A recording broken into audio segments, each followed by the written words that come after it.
ГСП онлайн. Городские новости сейчас. Среда, 11:10. В Центре юных техников проходит выставка детского творчества. Первоклассники школы номер 16 решили посетить ближайшую станцию, расположенную на Ленина, 65. Здесь представлены работы 7 кружков. Их тематика и материалы, из которых они изготовлены, различны. Чаще всего все упирается лишь в опыт мастера.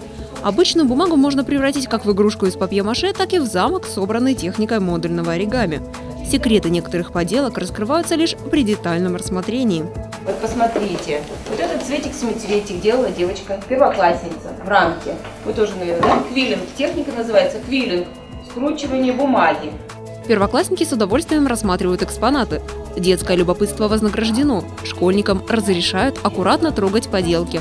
Мальчики заинтересовались коклюшным мастерством, а девочки пробуют запускать летающие тарелки. В отдельном зале, где проходит выставка радиоуправляемых моделей, ученикам разрешают попробовать себя в роли авиаторов. Детям выставка определенно понравилась. Мне понравилось, как делали деревянные поделки. Я потом пойду на такой кружок.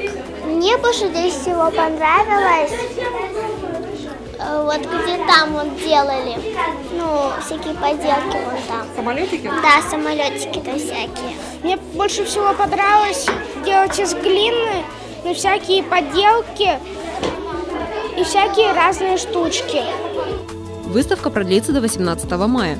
А тем ребятам, которым понравится не только смотреть, но и захочется самим создавать нечто подобное, можно будет записаться на обучение на следующий учебный год.